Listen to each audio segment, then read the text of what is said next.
Okay, so this afternoon we went to go watch Star Wars Rogue One. Opening weekend. Not exactly opening night or anything, but we like to see. I'm weird around people, so I got to go in the matinee in the afternoon. And I When get there's not many people when there's there. not as many people, and I'm not waiting for a theater to clear, and then you go in there with the stink of people in the theater already.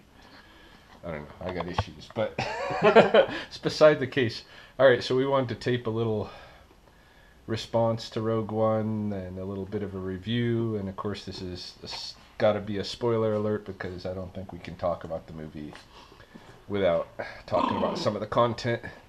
And since all the content's pretty secret for the most part, yeah. Um. Anyway, so my general impression of it was it wasn't what all that I was hoping it would be. Went and when the movie starts, you get the tight print in the space shot, long time ago in a galaxy far, far away, and I get a big lump in my throat. Oh, another Star Wars is beginning, and I'm all excited about it. I'm a big Star Wars fan. Um, like ever since the very first Star Wars, but that was like today. That was about it.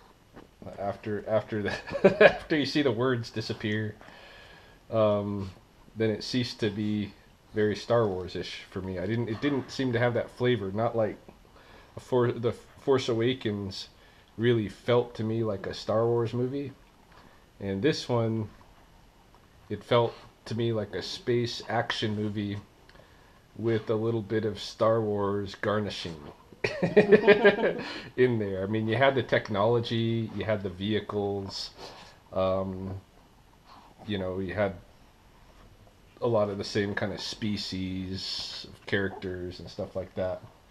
But and you even had some of the old characters. You had, you know, C3PO, R2D2, Darth Vader, Princess Leia, Grandma Tarkin. And one of the things that I did like was that they used CGI for a couple of these old, classic characters where they had to, because Carrie Fisher's not gonna pull off a young Princess Leia, right? A pre New Hope Princess Leia. They had to do something if they wanted to include that character, and so we got a very brief CGI version of her, which was a pretty good version. Uh, Yeah, I thought the CGI that they did on her was a lot better than the CGI that they did on Tarkin. I think Um, Tarkin, you just saw it was just too much of him because maybe. you notice that it's CGI, but there's a lot of Tarkin scenes, Yeah. you know, so it makes it even more noticeable. Yeah, maybe that was what it was because we only saw Princess Leia for like 3 seconds, Right. and so The new characters, you don't develop really any strong attachments to. no, no, there was no real. They tried to make this emotional connection to the new characters and stuff, so that when they died, you would feel something, but it just to me it seemed to be missing. Like Didn't work. it was nothing like when Obi-Wan Kenobi died in the Empire Strikes Back, That was a New or Hope. or no, it was in the New Hope. Yeah. So like when Obi-Wan Kenobi died, there was like they built up his character so that you had an emotional connection to him. Whereas these characters, it was really kind of surface. It wasn't like you never felt like any kind of real emotional connection to any of them. And then when they died, it was like, yeah, we were expecting that. Yeah, and it could have been also like just trying to pull in too many characters that. Well, that and there was like too many interconnecting storylines, I think, too. Yeah, Because there was like a lot of, like, because they were trying to do so many tie ins with the New Hope right. that there was a lot of like several different storylines going on at once, so you couldn't really connect to one person. Yeah, well, most of the connections they made though they pulled off pretty good. Like as far as putting in their lead-ins into the New Hope. Yeah. I think those they played off very well. But there's something about the character development that just didn't work at all. Yeah, it was just lacking. And there's a couple of characters in there that like, Forrest Whitaker's character. I just look at him and it's Forrest Whitaker. Yeah, right? well, I can't think of him as some Star Wars character because I don't know why, but to me it just pulled me out a little bit to have Forrest Whitaker in there. Yeah, well, not just that, but his character was unnecessary. Yeah, it's completely Yeah, unnecessary.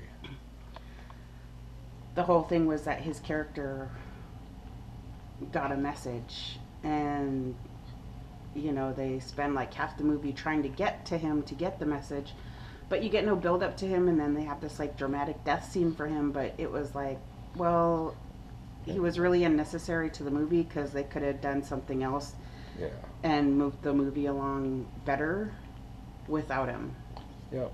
And there wouldn't have been this distraction of having Forrest Whitaker, because for me, like, the one cool thing about the other Star Wars films, for the most part, except for when you start getting into the prequels, and then they're using like Ewan McGregor, and all, they're pulling in, Big Samuel names Jackson and stuff like that. Yeah. Then you start getting like famous actors that want to play in Star Wars. But the original Star Wars cast, I think maybe only that the guy who played Obi-Wan Kenobi originally, the Alec Guinness. Yeah. People knew him, but the kids didn't know him. I didn't know him. Yeah, I didn't. My I parents didn't know probably him. knew him, but either way, once he did Obi-Wan, he was Obi-Wan, right? Yeah. Like that was. He was Obi-Wan forever. Yeah, he became the character when you see him. That's Obi-Wan Kenobi. Yeah. But with these, when they start pulling in like Forrest Whitaker on this one, or Donnie Yen, Yeah.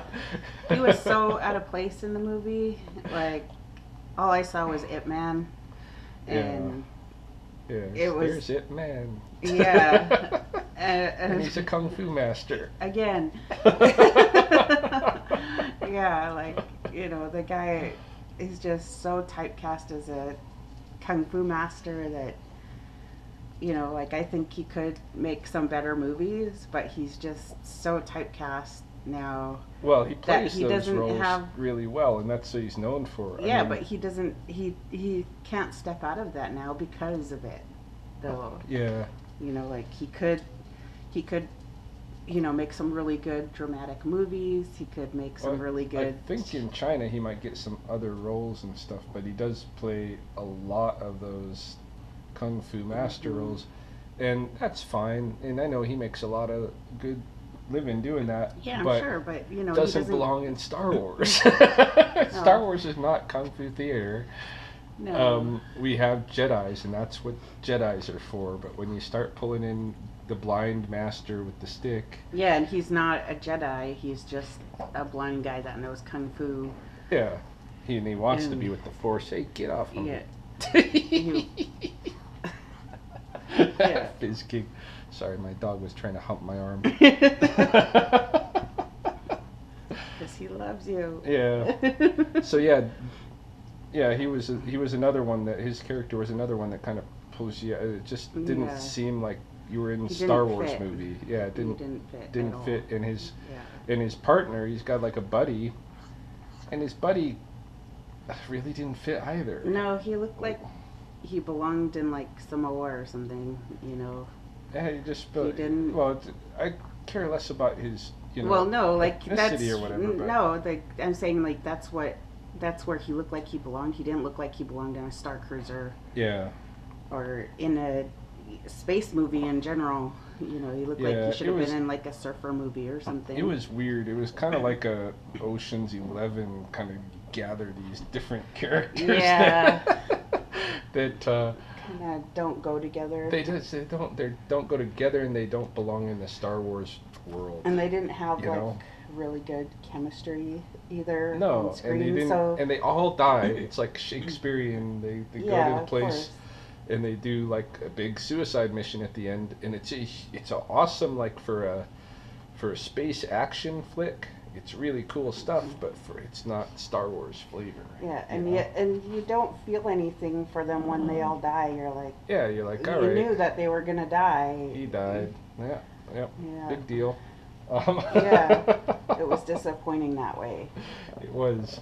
There was the one scene that everybody's talking about is the Darth Vader. You get a couple of Darth Vader scenes. They probably could have been Yeah, some there's more just Vader. small Vader scenes. But the one of those small scenes. Oh, Hey, dogs! your dogs! Knock it Stop off. it! Don't fight. You guys don't need to fight over me. One of those scenes where you get to see Vader like kicking ass in a way we've never got to see him kick ass. That was fun. Yeah. I enjoyed that scene. I think everybody enjoyed that scene, and I think it's there for, you know, so that everybody leaves the theater feeling like that was pretty cool, because it Yeah. comes like almost right at the end of the movie when Yeah. when he does that, and then you come out and you're like, yeah, that was awesome. But it was really just like that little bit of Vader that was awesome. Yeah. The rest of the movie was kind of not awesome. I did like how it like circled itself back to the New Hope beginning. It's like you right could, back. yeah, like right exactly back. Like you could leave that movie and you could turn on A New Hope and just start from there. Yeah, You know? the scene just continues. It was, yeah, it would just continue. It was really, you know, that I really liked. That was cool. And, yeah, I really liked how they explained stuff like how lightsabers work and how, you know, how Princess Leia gets to be where she's at and how, you know, things happen like that. It was just, to me, that was really good. I really liked that. How they tied everything in. And because I didn't know that this was supposed to be a prequel. Oh, yeah. I thought it was supposed to be just like another like one-off like The Force Awakens. Oh, no. Force Awakens not a one-off either. Well, it That's is like a kind of continuation. Well, That's like it's chapter kinda, 7. It's kind of like a one-off though. For me, it was anyway. Not for me. But it was how this, like, it really did seem like it was like it should have been the first movie, this one, and then like just because of the storylines and tie-ins. But at the same time, there was just so much going on because I think it was like trying to watch several different movies in one movie, which was a little bit confusing and kind of annoying because you never got any kind of character build up. And none of those people. movies were very fantastic. Yeah, that like none of them would have made a good movie by themselves. Yeah. Yeah. And together they didn't really make a good movie either. No, I can't believe you said that. Kind of cute. The Force Awakens is a one-off. Force Awakens is a continuation of the Skywalker saga. I get it, but for it just the storyline of it for me was a one-off of the original stories. It wasn't like I don't know. To me, it didn't really feel like the original 3. You know what else happened with this one, with the Rogue One? For me, I think I was so bored at this kind of parts of the story itself that other things started to get my attention.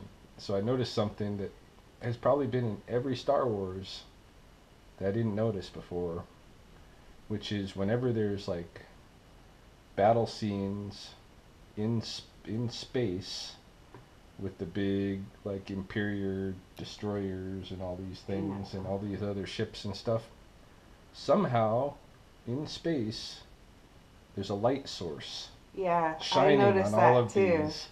I think maybe they did something wrong with the lighting.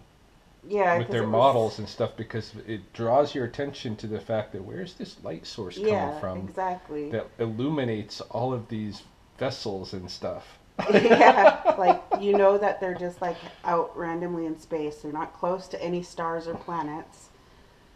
But yet, you know, suddenly like the Imperial destroyer comes out of a dark place into a light, but they're not near a planet, they're not near a star. Why did you come out of the dark into the light? Where's the light coming from? It was because, you know, if it was like more realistic, there would be no light. Yeah, You know, it'd just it be would dark just as be hell. dark. Yeah, like going outside at night because Yeah, they weren't near a star. yeah. And so, That kind of was a distraction. I yeah. think they probably just did something wrong with the lighting that Well, to I cause the audience to to have notice their that. to notice that stuff. Yeah, well, I think so because in the other movies, like when they do that on A New Hope at the beginning, when when the destroyer is coming out and it's slowly coming into a light source, it's because they're circling Tatooine at the time, and they were behind the planet on the dark side of the planet, and they're coming out and like coming into the sun. So then the light's coming, and then you can see it, right? So that made sense. But in And it may this, be the same for this, but they don't tie the planets into it yeah, enough that there you was know. no, well, they kind of made a point of showing that they were not around a planet and not close to a star where they could get that kind of light source.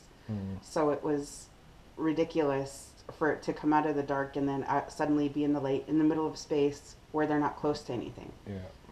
Then another thing, another feature of Star Wars that really gives it a Star Wars flavor is to build the sense of place, right? So we Mhm. know Tatooine, and we know Mhm. Hoth, and we know Endor, Yeah. and we know Dagobah, Yeah. and we know all these places, and even the Death Star is a place, right? Yeah. So we know all of these different places.